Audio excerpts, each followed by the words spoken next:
परमात्मा को पाने तथा उसका वास्तविक लाभ प्राप्त करने के लिए देखिए हमारा खास कार्यक्रम आध्यात्मिक ज्ञान चर्चा सत्यार्थ प्रकाश पर जगत गुरु तत्वदर्शी संत रामपाल जी बनाम आर्य समाज प्रमुख 29 मार्च से प्रत्येक मंगलवार और वीरवार रात्रि 8 बजे से केवल साधना टीवी पर। संत रामपाल दास सत्यार्थ प्रकाश के 8 समोल्लास पर आपत्ति करते हुए कहते हैं कि स्वामी दयानंद ने चंद्र, सूर्य आदि लोकों में जो प्राणी होने की बात लिखी है ये बिल्कुल गलत है। इस बारे में क्या कहेंगे आप? देखिए, ये जो स्वामी दयानंद ने जो ये उल्लेख किया है, ये उल्लेख करने से पहले उन्होंने बहुत प्राचीन ग्रंथ, कई हजार वर्ष पुराने ग्रंथ शतपथ ब्राह्मण का वचन दिया है और शतपथ ब्राह्मण का वचन दे करके उस वचन को उन्होंने प्रस्तुत किया है। तो पहली बात तो यह है कि ये जो खोज है या जो ये सोच है, ये प्राचीन ग्रंथों की सोच है, स्वामी दयानंद की सोच नहीं है। उन्होंने तो प्राचीन ग्रंथों के आधार पर उनको प्रस्तुत किया है।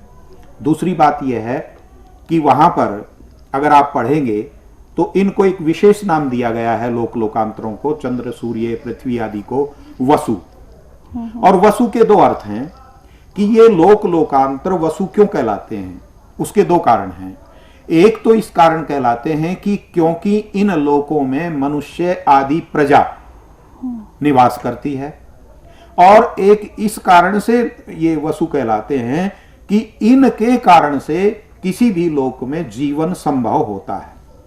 जी। सूर्य, चंद्र आदि के उचित अनुकूलन से, उचित दूरी, उचित वातावरण से पृथ्वी के ऊपर प्राणी संसार है। यदि सूर्य निकट हो जाए या दूर हो जाए तो प्राणियों का रहना यहां पर संभव नहीं है। तो वसु का अभिप्राय यह है, लोकांतरों में सृष्टि होने का अभिप्राय यह है कि या तो किसी लोक में मनुष्य आदि प्राणी, कीट पतंग या दूसरे प्रकार के प्राणी निवास करते हैं, या फिर उनके कारण दूसरे लोकों में निवास होना, प्राणियों की उत्पत्ति होना संभव है। ये एक समझने की बात है। और इस पर हम जब आपत्ति करते हैं तो एक बात हमें ध्यान रखनी चाहिए कि वैज्ञानिक अपनी खोज करते चलते हैं, वो अपनी खोज देते हैं, उसमें से कुछ गलत होती है तो आगे आने वाले वैज्ञानिक उसको अस्वीकार करते हैं, लेकिन पहली खोज उनके लिए महत्वपूर्ण होती है। आज का विज्ञान इस अंतिम निष्कर्ष पर नहीं पहुंचा है कि किस लोक में प्रजाएं हैं, किस लोक में प्राणी हैं और किस लोक में नहीं है। कुछ समय तक, पहले तक आज का विज्ञान ये मानता था कि चंद्रमा के ऊपर पानी नहीं है, लेकिन आज नई खोज के आधार पर उसने ये स्वीकार कर लिया कि चंद्रमा के ऊपर पानी कभी था। जी। कभी वहां पर समुद्र थे, क्योंकि पानी के बहने के और समुद्र होने के प्रमाण वहां पर मिले हैं। और ये इस बात का संकेत है कि जहां प्राणी होता है, वहां जहां पर पानी होता है वहां प्राणी भी अवश्य होते हैं। वो चाहे मनुष्य के रूप में हो, चाहे पक्षी के रूप में हो, चाहे पशु के रूप में हो या किसी अन्य रूप में हो। तो दर्शकों, ये थे आर्य समाज प्रमुख के विचार, और आइए अब जानते हैं जगत गुरु तत्वदर्शी संत रामपाल जी के विचार।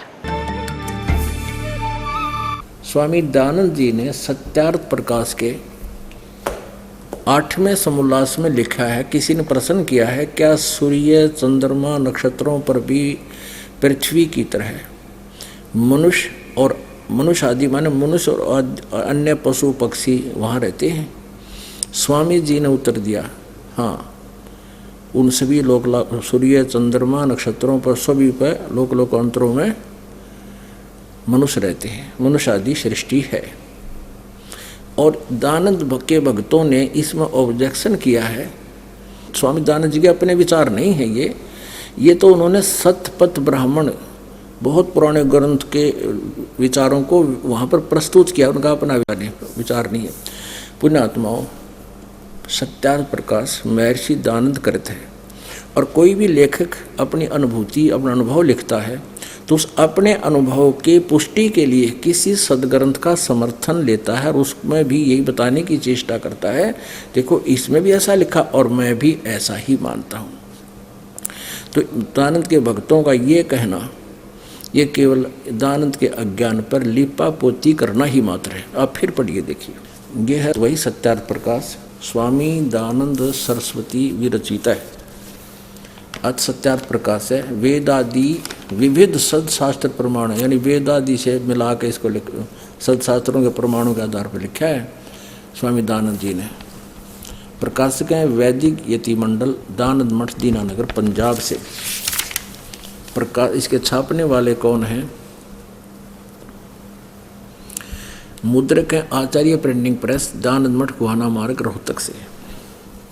अब आइएगा अष्टम समोल्लास यानी 8वें समोल्लास के बिल्कुल लास्ट में 197 पृष्ठ पर, 197 पृष्ठ पे अष्टम समोल्लास, ये सत्यार्थ प्रकाश है। 97 पृष्ठ पे किसी ने प्रश्न किया, प्रश्नकर्ता कहता सूर्य, चंद्र और तारे क्या वस्तु हैं और उनमें मनुष्य आदि सृष्टि है वा नहीं? उत्तर, ये स्वामी जी कह रहे हैं ये सब भूगोल लोक हैं और इनमें मनुष्य आदि प्रजा भी रहती हैं। ये स्पष्ट कर दिया इन्होंने कि इसमें यह अपनी सोच बता रहे हैं, इनमें है। स्वामी जी कहते हैं भूगोल लोक है और इनमें मनुष्य आदि प्रजा भी रहती है, क्योंकि अब इसका समर्थन ले रहे अपनी इस वाक्य कथन की पुष्टि में।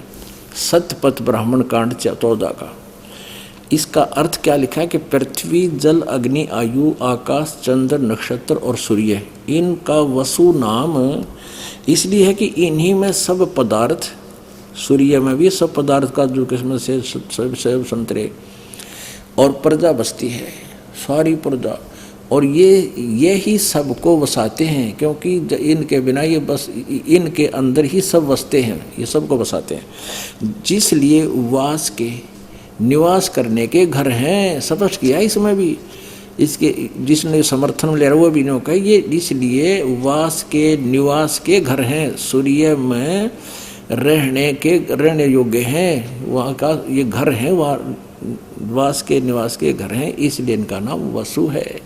स्पष्ट किया। और ये तो हो गया सतपथ ब्राह्मण की यहाँ तक व्याख्या। ये भी स्वामी जी की अपनी और समर्थन, अपनी अनुभव बता रहे हैं। जब पृथ्वी के समान सूर्य, चंद्र और नक्षत्र वसु हैं, यानी सबको वास के घर, निवास करने के घर हैं, तो इन पर क्या मनुष्य नहीं हो सकते? जब क्योंकि वसु नाम इसलिए बताया कि इन ये सब वास के निवास करने के घर हैं, बसण के घर हैं, रहने जोगे हैं वहाँ पर। जब पृथ्वी के समान सूर्य, चंद्र और नक्षत्र वसु हैं, तो पश्चात उनमें इसी प्रकार प्रजा के न होने में क्या संदेह है? जब ये रहने के घर हैं सूर्य, तो कहते क्या संदेह है? और जैसे परमेश्वर का ये छोटा सा लोक मनुष्य आदि सृष्टि से भरा पड़ा हुआ है, तो क्या ये सब लोग शून्य होंगे? ऊपर के लोग सब शून्य होंगे कि जैसे पृथ्वी पर पशु पक्षी मनुष्य और सब बाग बगीचे लोग सब प्रजा रहती है, तो उनमें क्यों ना हो? पृथ्वी पर ना हो, सूर्य पर ना हो, ये कभी हो सकता है? कहते हैं जब यह जैसे परमेश्वर का छोटा सा लोक पृथ्वी मनुष्य आदि सृष्टि से भरा पड़ा हुआ है, तो क्या ये सब लोग शून्य होंगे? पृथ्वी आदि परमेश्वर का कोई भी काम निष्प्रयोजन नहीं होता। 198 197 आपने पढ़ लिया, 198। तो इतने असंख्य लोकों में मनुष्य आदि सृष्टि ना हो, पृथ्वी पर, चांद पर, मंगल ग्रह पर मनुष्य, चलो उड़ान मान लेते, सूर्य पर भी लिख रहे होते हैं मनुष्य आदि सृष्टि ना हो, तो सफल कभी हो सकता है? कभी हो सकता है? इसलिए सर्वत्र मनुष्य आदि सृष्टि है, यानी फाइनल करें स्वामी जी अपनी तरफ से, ये किसी की सोच को नहीं। यहाँ किसी ने पूछा है, दाता यानी परमात्मा ने जिस प्रकार से सूर्य, चंद्र, ढो, भूमि, अंतरिक्ष और तत्सथ यानी वहाँ पर स्थित सुख विशेष पदार्थ पूर्व कल्प में रचे थे, वैसे ही अब वर्तमान में भी रच रखे हैं, अर्थात इस कल्प अर्थात इस सृष्टि में रचे हैं।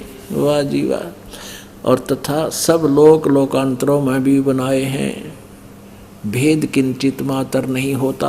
अब देखो ये सुख विशेष पदार्थ, काजू, किस्मत, सेब, संतरे, बाजरा, ज्वार, गेहूँ, तोरी किया सारे कच्चे उसमें भी हैं सूर्य पर, और सभी वहाँ ये सब कुछ है, नदी नाले भी बहते हैं, सभी पदार्थ हैं।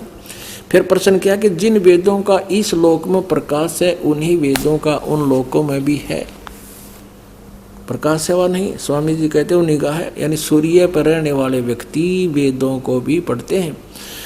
जैसे एक राजा की राज व्यवस्था नीति सब देशों में समान होती है, उसी प्रकार परमात्मा राजेश्वर की वेदोक्ति नीति अपने सृष्टि क्रम सृष्टि रूप सब राज्य में एक सी है। पुण्यात्मा यो भांग पिया करता, नशे करता था, भांग यू पिया, आज 130 वर्ष पहले चाय यू पिया करता, अबरक भ्रम यू खावे, तमाखू सूंगे, तमाखू खावे, हुक्का पीवे, और ये दावा करे समाज कहते बड़ा समाज सुधारक था। ये तो समाज नाशक था। अगर औरों को ये शिक्षा देता है और स्वयं सारे व्यसन करता है तो वह बात होगी पंडित और मसालची दोनों सूझे ना, औरों को करे चांदना रहे आप अंधेरे में। तो इसको समाज सुधारक नहीं कह सकते, ना इसको एक नेक व्यक्ति कहा जा सकता जब इसे व्यसन कराया करता है। अपने आत्माओं दास का उद्देश्य है कि इस भक्ति अक्षेत्र में जितने भी ये मूल हैं, मूल बोले किसान परिवार में जन्म होने से इस दास का खेत के बारे में, खेती के बहुत जानकारी है। पहले ऐसे काफ़ी बंजर पड़ी रहा करते थे खेत बंजर, और उनमें से मोटी मोटी कीकर जाम जाती, वो ऊपर तक खूंड से नीचे मूल उनके जड़ें बहुत गहरी होती थी, तो उनको निकालना पड़ता था। उसको काट कर खोद कर निकाल के एक तरफ गिरते, जब वो धरती खेती करने योग्य होती थी। तो अब इन अज्ञानियों ने इतना अड़ंगा भर दिया समाज के अंतःकरण में, सारा ज्ञान वेद विरुद्ध ज्ञान, अब उसको हटा रहा है ये दास, ऐसे ये मूल निकाल रहा है। दानंद जैसे मूल जाम रहे थे इनमें, और इन सबको निकाल देगा, तब ये पुण्य आत्माएं परमात्मा को पहचानेंगी और सतभक्ति करेंगी और समाज सुधरेगा। इस दास से जो उपदेश लेता है आप यहाँ परीक्षण कर सकते हैं आके। कई लाखों की संख्या में अनुयायी हो गए हैं, और सब ने बीड़ी शराब मांस तमाकू टीवी टेलीविजन पर फिल्म आदि नाटक तक देखना इन्होंने त्याग परित्याग कर दिया है। समाज सुधारता अब हो रहा है, इसका ये विरोध कर रहे हैं। इनका उद्देश्य यही है कि हमारी इस अज्ञान की पोल ना खुले और इनका सत्यार प्रकाश और वेद व्यक्ति रहें और इनका गुजारा चलता रहे। इनको किसी के कल्याण से कोई लेना देना नहीं। ऐसे व्यक्ति जो अब भी पहले तो अनजानपने में चलो ना पढ़ा होगा इन्होंने, अब तो 10 पढ़ा रहा फिर भी विरोध कर रहे हैं, तो बुद्धिमान समाज स्वयं अंदाजा लगा दे कि ये चाहते क्या है। परमेश्वर क्या कहते थे, 3 लोक और भवन चतुर्दश कोई नहीं सत्संगी। सत्संगी का अर्थ होता जो सत्य से परिचित हो, सत्य का साथी हो। कोई भी सत्य से परिचित नहीं, यथार्थ ज्ञान से परिचित नहीं, ना ब्रह्मा जी, ना विष्णु जी, ना शिव जी, और ना ही ये कलयुग सतयुग में ब्राह्मण ऋषि महर्षि और गुरु इनके बृहस्पति जी, शुक्राचार्य जी। और ये नकली कलयुग के महर्षि दानंद जैसे तो बहुत दूर की बातें, ये तो कुछ भी ना जाने था। मेरी भांग पिए पड़ा रहा करता, बुला कर समाधि भांग पी कर बैठ जाता, पड़ा रहता 6-8 घंटे बैठा रहता। लोग इन्हें सोचते भाई तो महर्षि पड़ा है और समाधि ला रहा है, और पी के भांग आदमी चाहे जाडे में बैठा रहो चाहे सर्दी में कितना पड़ा रहो, शराब पी के उसने क्या पता।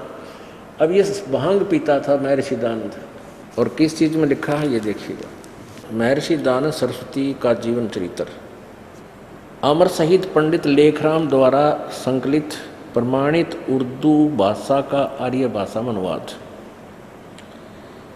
अनुवादक हैं आर्य महाउपदेशक श्री कविराज रघुनंदन सिंह निर्मल। संपादक हैं श्री पंडित हरिश्चंद्र विदालंकार। प्रकाशक आर्य समाज नया बास दिल्ली 6 स्वर्ण जयंती के उपलक्ष्य में। इसके पृष्ठ नंबर 38 पे है, ये देखिएगा।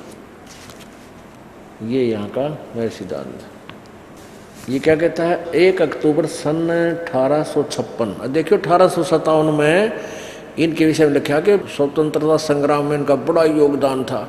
और 1856 अक्टूबर में तो भांग पिए पड़ा था। ये देखो 1 अक्टूबर 1856 बुधवार तदनुसार आसोज सुदी 2 संवत 1913 को दुर्गा कोहू के मंदिर पर जो चांडाल गढ़ में स्थित है पहुंचा। वहाँ मैंने 10 दिन व्यतीत किए। अपने आप लिख रहा है स्वामी जी। वहाँ मैंने चावल खाने बिल्कुल छोड़ दिए और केवल दूध पर अपना निर्वाह करके दिन रात योग विद्या के पढ़ने और उसके अभ्यास में संलग्न रहा। दुर्भाग्य से इस स्थान पर मुझे एक बड़ा व्यसन लग गया, अर्थात मुझको भंग सेवन करने का अभ्यास पड़ गया और यानी भांग पीने लग गया और प्राय उसके प्रभाव से मैं मूर्छित हो जाया करता था। अपने आत्माओं अपनी कर कमल से इनने के उसमें लिख रखा है कि 1856 में अक्टूबर में यानी आधे से ज़्यादा 1856 जा चुका था वर्ष और 1857 में ये स्वतंत्रता संग्राम हुआ और इसमें लिखा है 3 साल इसका नहीं पता यूँ कहाँ लापता था, इसका ये नहीं पता छुप गया कितना डर के भांग पिए पड़ा रहा। ये तम्बाकू सूंघता था चाय पीता था और नंगा रहता था। देखिएगा स्वामी दयानंद जी का ये जीवनी पंडित लेखराम कृत महर्षि दयानंद सरस्वती का जीवन चरित्र, प्रकाशक हैं आर्य साहित्य प्रचार ट्रस्ट। महर्षि दयानंद सरस्वती का जीवन चरित्र अमर शहीद पंडित लेखराम द्वारा संकलित प्रमाणित उर्दू संस्करण का संस्करण 1897 में 1883 में इनकी मृत्यु हुई। 14 वर्ष के बाद ये प्रकाशित हो गया। आर्य भाषा हिंदी में अनुवादक हैं स्वर्गीय कविराज रघुनंदन सिंह निर्मल।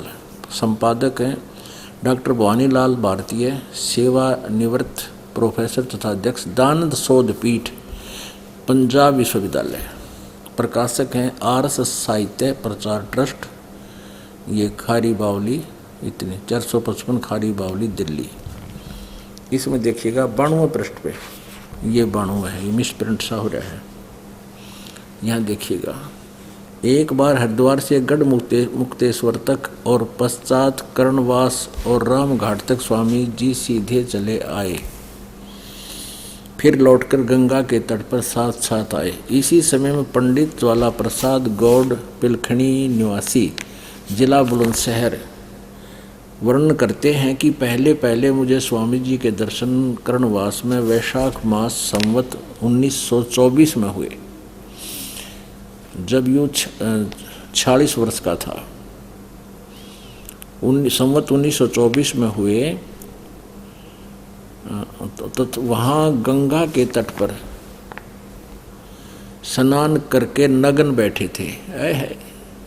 तरह के दे भैया, वहाँ गंगा के तट पर स्नान करके नग्न बैठे थे, लंगोटी सूख रही थी। अरे वाह, उल्लास सूंघता था, हुक्का पीता था और तरह की। ये देखिएगा इसी पुस्तक पर जीवन चरित्र महर्षि दयानंद 208 पृष्ठ पे जीवन चरित्र महर्षि दयानंद सरस्वती स्वामी 208 पृष्ठ पे। स्वामी जी के पास एक सूंघने की डिबिया उलास की थी और एक और पत्थर पर खाने का तम्बाकू रखा था। तम्बाकू सूंघता भी था और खाता भी था और हुक्का भी पीता था। ये समाज सुधारक है। अरे वाह वाह वाह। कहते हैं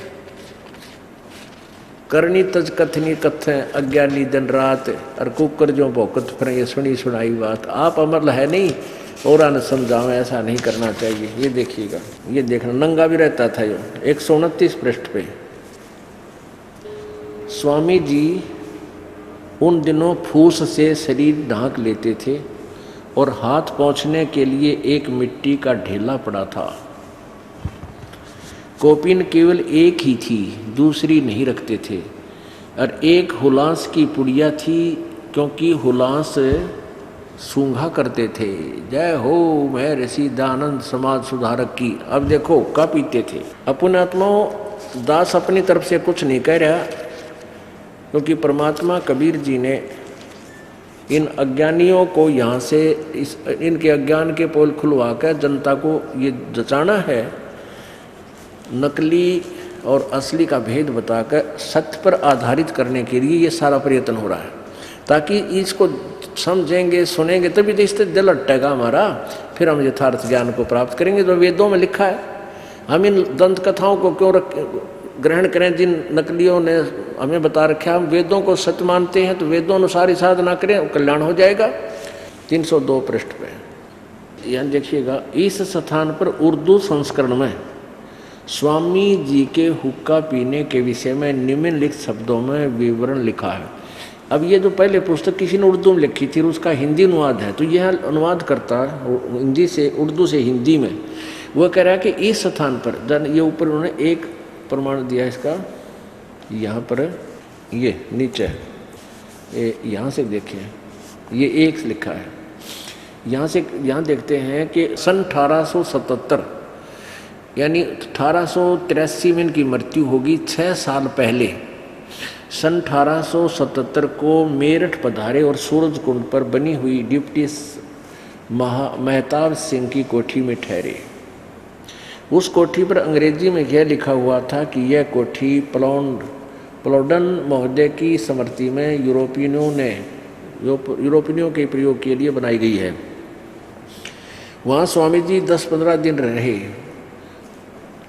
उस लेख के लिखे हुए होने के कारण गोरे लोग आकर तंग करते थे, इसलिए वहाँ से समीपस्थ लेखराज के बाग में चले गए। 10 दिन वहाँ रहे। यह मकान यद्यपि बहुत अच्छा नहीं था, परंतु पहले मकान में जैसी कठिनाई आई वैसी इसमें कोई कठिनाई विशेष कठिनाई नहीं आई। भागीरथ और कमल नैन पंडित प्राय जाया करते थे। अब यहाँ कहता है इस स्थान पर आगे क्या लिखा है, इस स्थान पर उर्दू संस्करण में स्वामी जी के हुक्का पीने के विषय में निम्नलिखित शब्दों में विवरण लिखा है। इन दिनों स्वामी जी हुक्का पीते थे। सन 1877 में 83 में इनकी मृत्यु होगी, 6 साल पाँच है। एक दिन भागीरथ पंडित जी ने प्रश्न किया कि यह जो तम्बाकू पीते हो इसके विषय में बताओ, अर्थात क्या वेद में कहीं हुक्का पीना लिखा है? तो वेद का ठेका ले रहा हुक्का पीवे, क्या वेद में हुक्का पीना लिखा है? तो स्वामी जी उत्तर देते हैं, स्वामी जी ने कहा वेद में कहीं निषेध है। इस पर थोड़ा सा विवाद हुआ और आखिर में उसने कहा कि तुम सन्यासी होकर हुक्का पीते हो। स्वामी जी ने कहा यदि तू हुक्के से क्रुद्ध है तो ले, यह कहकर उसे तोड़ डाला। अपने आत्माओं 1877 तक तो हुक्का पाड़ा करता, और के बेरा छोड़ा ना छोड़ा नकली ने उसका आगे तोड़ दिया होगा और आगे हुक्के कौन से मिल लेना थे, आगे फिर स्टार्ट कर दिया होगा। अब नो सन 1877 तक तो यो हुक्का प्योर देख इसके तर्क करने का तरीका। अब वो तो कह रहे अभी तू भागीरथ पंडित तो कहे एक तरफ तो तू वेदों का ठेका ले रहा और फिर तू हुक्का पीवे, आप व्यसन करे सारे। क्या वेद में लिखा हुक्का पीना? तो यो क्या है, क्या वेद में कहीं निषेध है? कि वेद में ना पीने के लिए भी कोई नहीं लिख रखा, यानी अपने व्यसन को करने के लिए वेद फेर डालिए कि वेदों में पीना ना पीना भी तो ना लिख रखा है, मत पियो। तेरा तो न्यो था यू तर्कबाज। अब सन 1877 तक तक यो हुक्का पड़ा करता, आगे छोड़ा ना छोड़ा चलो हम इस बात पर जाते नहीं। तो आगे समाज सुधार कर दिया इसने, फिर तम्बाकू यूँ सूंघे, तम्बाकू यूँ खावे, हुक्का यूँ पीवे, भांग यूँ पीवे, और फिर भाई इसकी कलम तोड़ व्याख्या महिमा कर रखी। बोला बड़े समाज सुधार थे, बड़े बुराइयों से दूर किया समाज को। तो सारी बुराई आप करता था, और इसी भांग के नशे में यो सत्यार प्रकाश लिख रखा है इसने। सूर्य पर आदमी रहते हैं, सत्यार प्रकाश के 8वें समोल्लास में महर्षि लिखा है। अब वेद बता रहे, वेदों का अनुवाद किया और सत्यार प्रकाश में लिख रहा है कि पाप नाश नहीं होते। तो भांग के नशे में मंडरा है, तो तो कहने का भाव ये है पुण्यात्माओं, दास इसका दुश्मन नहीं है, मेरा इसका कोई भाई, कोई बंटवारा नहीं है। उद्देश्य ये है कि ये दास एक आध्यात्मिक टीचर है और ये भी आध्यात्मिक टीचर और ऋषि महर्षि गुरु कहलाते थे। एक टीचर ने यदि सिलेबस के विरुद्ध कोई व्याख्या बता रखी है विद्यार्थियों को, दूसरे टीचर का प्रथम कर्तव्य बनता है कि उस गलत सवाल को ठीक करे, बच्चों के भविष्य को उज्जवल करे। विरोध कौन करेंगे उसका? जो उन पुस्तकों को बेचकर विद्यार्थियों को ठग रहे थे। अब उनको ये हो जाएगा कि तुम्हारी बुक बिके नहीं और तुम कंगाल हो जाओगे, तो वो विरोध करते हैं, लेकिन बुद्धिमान बच्चे विरोध नहीं करते। तो ऐसे इस दास के साथ ही कांड, क्रोथा कांड करवाए इन्होंने। इन नकली आचार्यों ने, इन झूठे आचार्यों ने सच्चाई तो बताई नहीं पब्लिक को। रामपाल गुंडा है, आश्रम में ऐसा गंदा कर्म होता है, और मीडिया तक भी छपवा दिया। क्योंकि ये हरियाणा के मुख्यमंत्री जी भूपेंद्र सिंह जी, ये भी आर्य समाजी हैं, और इसका सारा और मिल गया। इन नबी इन झूठा का साथ दे दिया, इनको सच्चे मान के नकलियों को। और इनका उद्देश्य था, इनका किसी समाज से कोई लेना देना नहीं होता ऐसे स्वार्थी व्यक्तियों का। इनका तो अपना उल्लू सीधा होना चाहिए। इनकी सत्यार प्रकाश व्यक्ति रहे, वेद व्यक्ति रहे, ये सारे उल्ट सुलट ज्ञान में रखा, अनुवाद गलत कर रखा कई जगह। तो इन्होंने कोई लेना देना, समाज बिगड़ो चाहे सुधरो, लेकिन इस दास ने ठेका ले लिया, परमात्मा ने दे दिया। इनकी सब के ज्ञान की खाल तार दूंगा इस तत्व ज्ञान के आधार से, और इसे कर दूंगा, ये बोए नहीं जामेंगे, इनके नाम भी नहीं लिया करेगा इंसान के। लेगा तो ये क्या का मैं ऋषि था, छोड़ क्यों जिक्र करे उसका। और तभी इनसे हृदय हटेगा, और तभी हम सत्य को ग्रहण करेंगे, जब असत्य से हम उल्टे हटेंगे आँखों देख कर। इसमें और भी कई धमाकेदार चीज़ हैं। ये दानंद चाय पिया करता 150 वर्ष पहले, ये अपने समाज में थी, बाद में प्रवेश हुई है। ये 150 साल पहले चाय पिया करता, देखना। ये है पुस्तक नव जागरण के पुरोधा, दानंद सरस्वती। लेखक हैं भवानी लाल भारतीय, MA PhD प्रोफेसर तथा अध्यक्ष, दानंद चेयर फॉर वैदिक स्टडीज, पंजाब विश्वविद्यालय चंडीगढ़ से। प्रकाशक है वैदिक पुस्तकालय, परोपकारिणी सुभा, दानंद आश्रम अजमेर, राजस्थान से छपी है। और इनके मुद्रक कौन है? केसरगंज अजमेर से सतीश चंद्र शुक्ल, प्रबंधक वैदिक यंत्रालय अजमेर। इसके 381 पृष्ठ पे, 381 पृष्ठ पे आश्विन द्वितीया पूर्णिमा 1936 विक्रमी संवत तदनुसार, यानी 30 अक्टूबर 1879, 4 साल पाछे की मृत्यु होगी।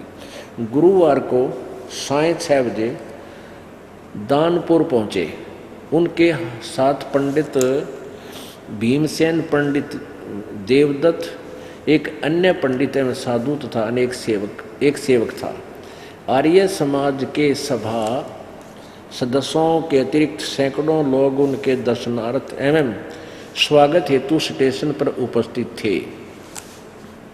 जिसमें महाराज गाड़ी से उतरे, उस समय उन्होंने किनारीदार धोती, किनारीदार दुपट्टा धारण कर रखा था। शरीर पर रेशमी कोट पहने थे। आहा, कहते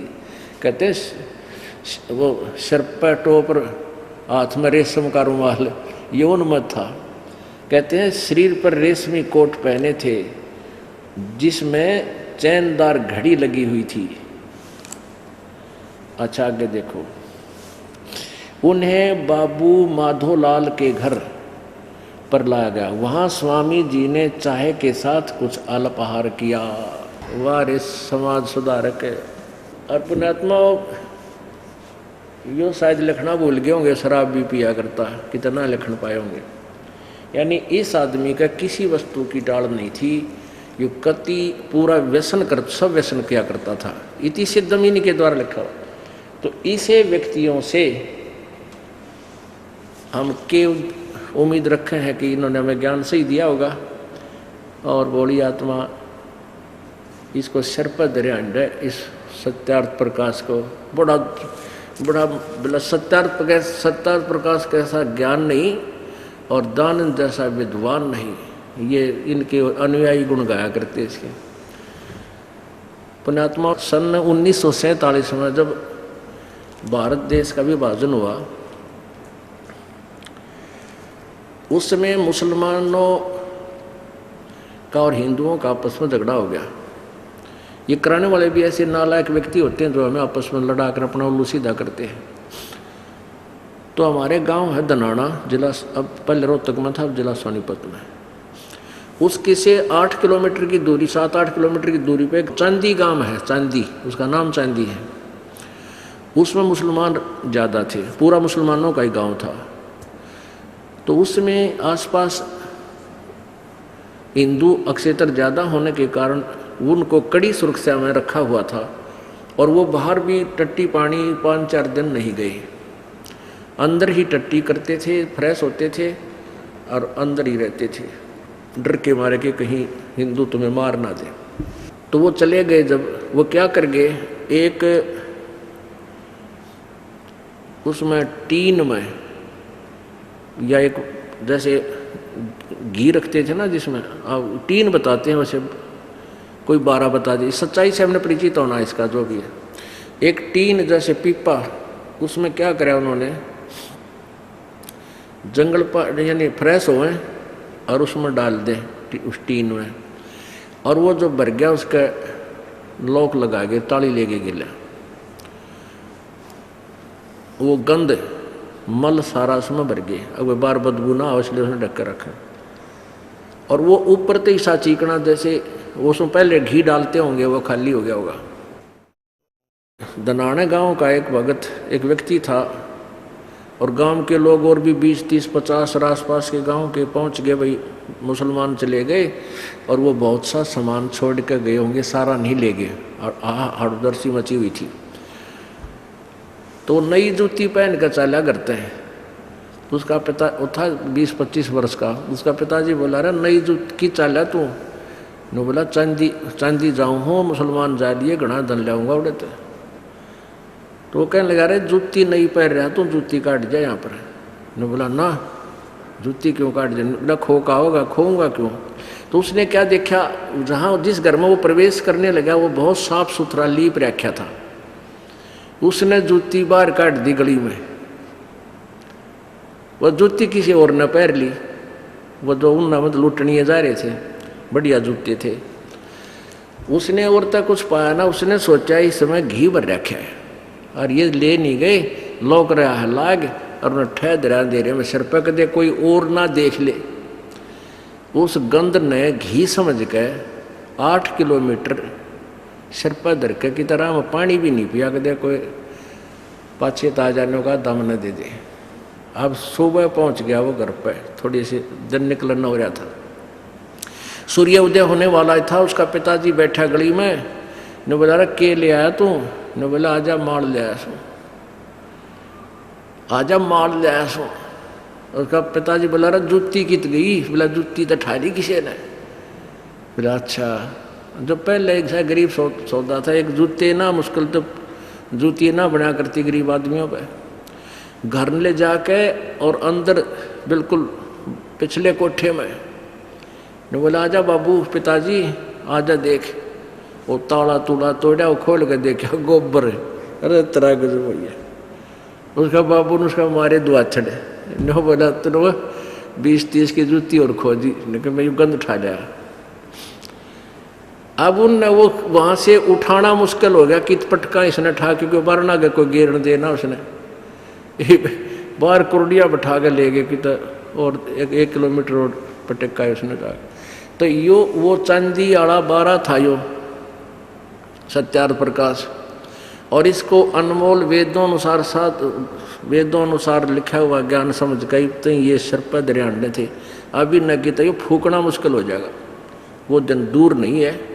क्योंकि आज कोई बालक नहीं है, बुद्धिमान समाज मनुष्य समाज है, शिक्षित है, और अभी तक इनको यही नहीं पता रहा कि भगवान इसे सुख भी दिया करे और परमात्मा से दूर होकर ये स्वयं ही धनी और सुखी बनना चाहते हैं। जिसे 2 नंबर का काम करने लगे, बुरा हाल हो गया, हाहाकार मच गया, माया माया दिखाई देती है। इस तत्व ज्ञान के आधार से आपको ये पता चलेगा कि परमात्मा ही हमें सब सुख दे सकता है, हमारे भाग्य में परिवर्तन कर सकता है, हमारे पाप का नाश करके हमें दुखी को सुखी कर सकता है। वो कबीर अंगारी असी बम्भारी असी, वो कबीर परमात्मा है जो पाप नाश करने वाला है। बोलो सतगुरुदेव की जय। यजुर्वेद का ही एक मंत्र मैं आपके सामने रखूंगा। सपर्यगा शुक्रमकायम। अकायम, यहाँ परमात्मा को वेद में अकायम कहा, उसके शरीर नहीं है, काय नहीं है। स्वामी दयानंद इस बात को मानते हैं, परमात्मा निराकार है, उन्हें इस बात को कहने में कोई हिचक नहीं। वो फंस गए ऐसा नहीं है। यजुर्वेद का ही एक और मंत्र है, अज एकपाद देवो, ये भी यजुर्वेद का मंत्र है। और बड़ी प्रसन्नता की बात है, ये दोनों मंत्र जो हैं सत्यार्थ प्रकाश के उसी सप्तम समुल्लास में जहाँ से ये प्रकरण उद्धृत कर रहे हैं वहाँ दिए हैं। स्वामी दयानंद दोनों प्रमाण दिए हैं। लेकिन मुझे अफसोस है, या मुझे ये कहने में कोई हिचक नहीं है कि किसी अज्ञानता के कारण से, या अगर मैं कहूँ छल कपट से, या किसी पूर्वाग्रह से वो ऐसा अर्थ करके लोगों को भरमाने की कोशिश कर रहे हैं। ऐसा भ्रम मैं नहीं समझता लोगों में, क्योंकि ये जाहिरा तौर पर बात है बिल्कुल कि आर्य समाज, स्वामी दयानंद और वेद परमात्मा को निराकार मानते हैं। और इसके अतिरिक्त मैं थोड़ा सा और आगे बढ़ के कहना चाहूँगा कि संत रामपाल दास जी जिनको मानते हैं, कबीर दास जी, उन्होंने अपने ग्रंथों में परमात्मा को निराकार माना और बड़ा खुल करके परमात्मा के निराकार स्वरूप का वर्णन किया है। उसमें ये ऐसे ऐसे कितने ही दृष्टांत, कितने ही उदाहरण, अगर तार्किक दृष्टि से उसको सिद्ध करने की बात आएगी तो बड़ा लंबा प्रसंग होगा, लेकिन प्रमाण की दृष्टि से और स्वामी दयानंद के मंतव्य की दृष्टि से, वैदिक मंतव्य की दृष्टि से मैं इस बात को स्पष्ट करना चाहूँगा कि स्वामी दयानंद परमात्मा को निराकार मानते हैं, परमात्मा निराकार है। इस प्रकरण में एक और उदाहरण स्वामी दयानंद ने सत्यार्थ प्रकाश के इसी सप्तम समुल्लास में दिया है, अपाणि पादो जवनो गृहीता। इस प्रकार से ये भी प्रमाणिक स्वामी दयानंद ने। तो दर्शकों, ये थे आर्य समाज प्रमुख के विचार, और आइए अब जानते हैं जगत गुरु तत्वदर्शी संत रामपाल जी के विचार। ये देखिएगा पवित्र यजुर्वेद, ये महर्षि दानंद सरस्वती द्वारा अनुवाद किया है। इसमें प्रकाशक हैं सार्वदेशीय कार्य प्रतिनिधि सभा, 2/5 महर्षि दानंद भवन, रामलीला मैदान, नई दिल्ली। अब ये देखो, ये 40वां अध्याय है, 44वां अध्याय, 40वां अध्याय, और ये यहाँ है 8वां मंत्र। ये देखियो, स प्रियागात शुक्रम अकायम, ये है शुक्रम अकायम। सनाविरम, ये समझ लिखा है स प्रियागात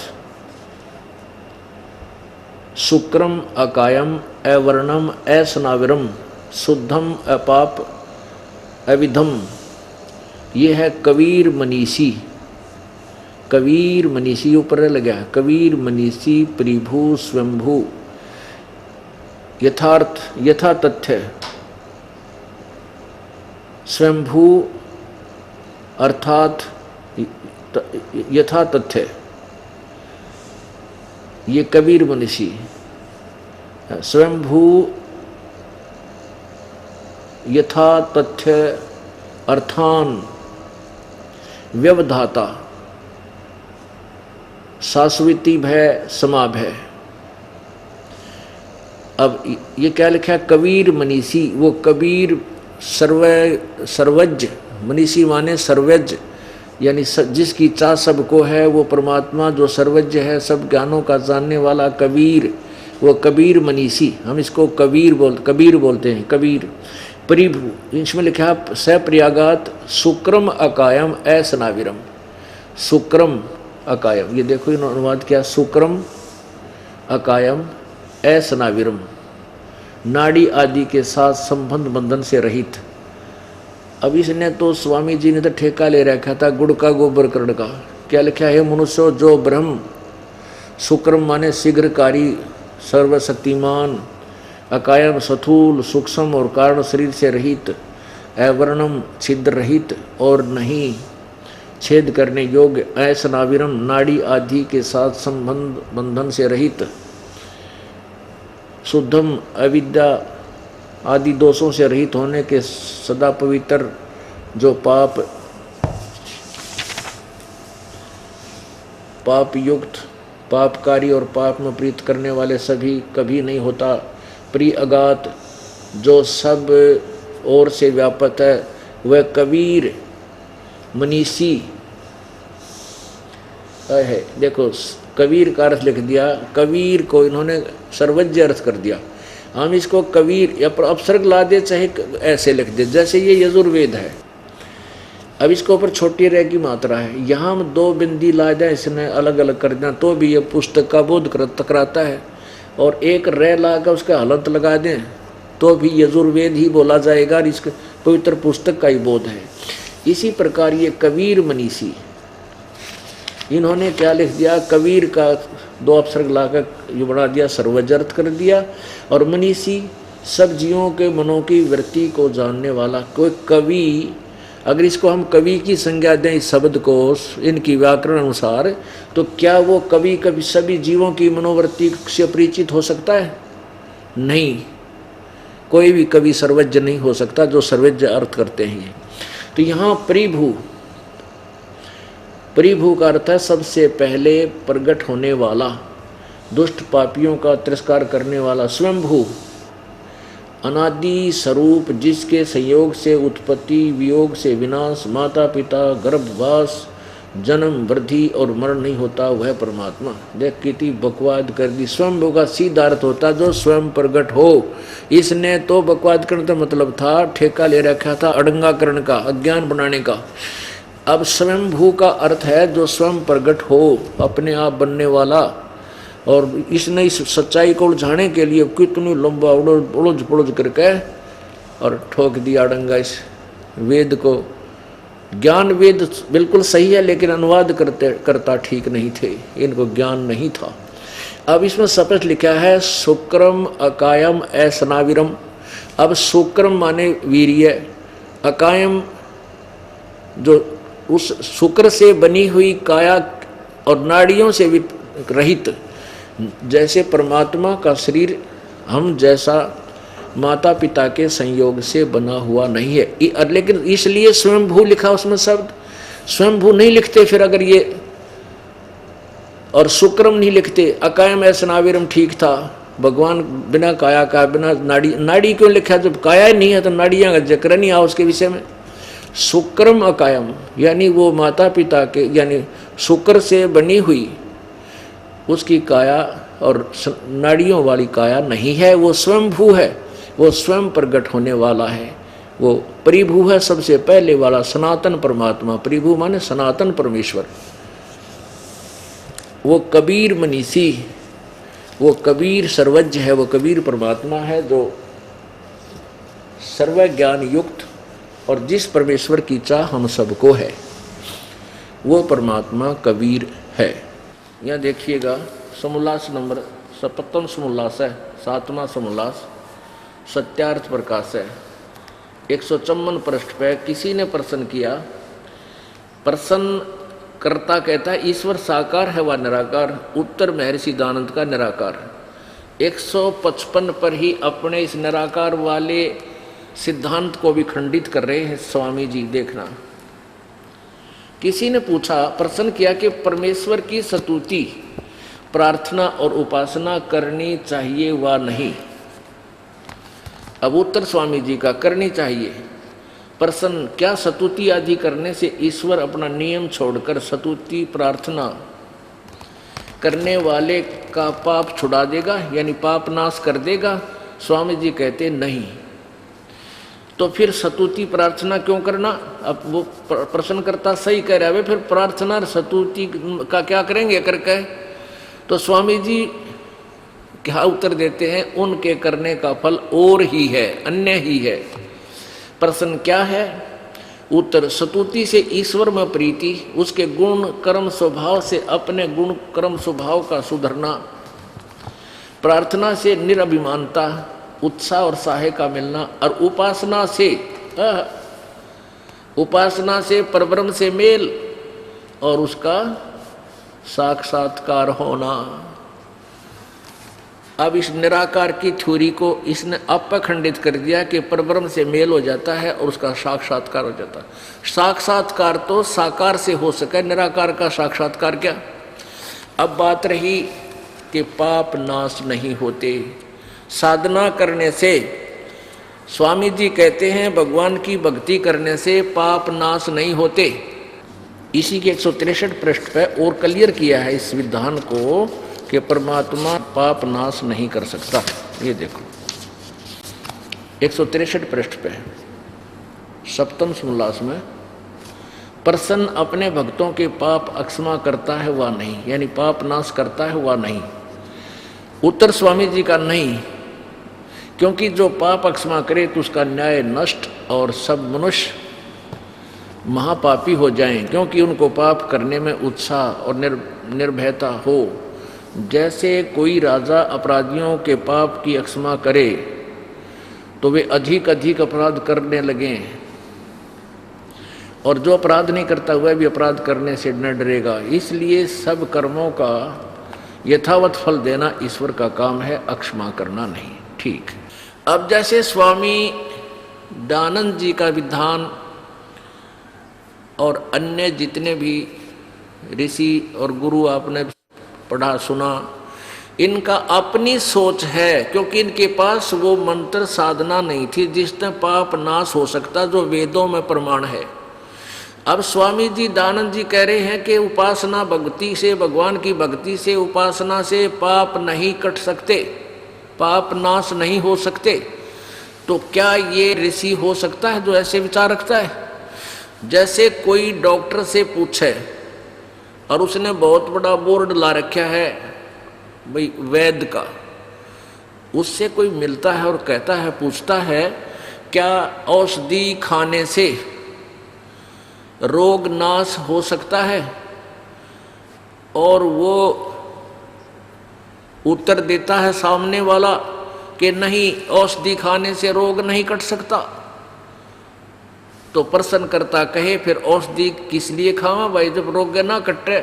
वो उत्तर देवे कि औषधि खाने से तू पहलवान बन जाएगा, रोग नहीं कटे। तो भाई क्या वो वैद्य है? होता कति डुप्लीकेट आदमी है, डुप्लीकेट, उसने पता ही नहीं कह का भी ऐसी थ्योरी। और कोई ये कहे, बोर्ड लगा रखा है साबुन विक्रेता थोक का, और उससे कोई पूछे भाई साबुन का तू बड़ा जानकार है, क्या साबुन कपड़े का मैल छुड़ा देगा?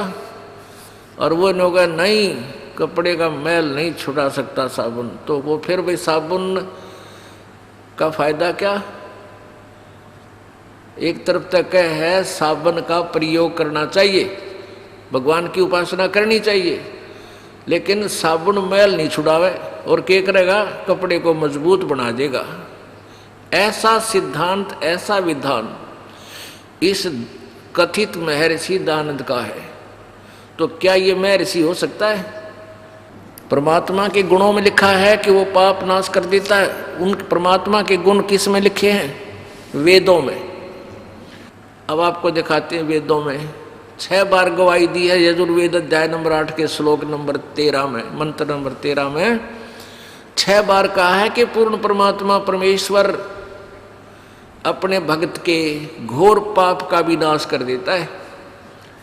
अब देखिएगा यजुर्वेद, और स्वयं अनुवाद कर रहा है यो महर्षि, यो भांग पिया करता, इन्होंने मेरा तू ये लिखा है हर के बोल रहा है।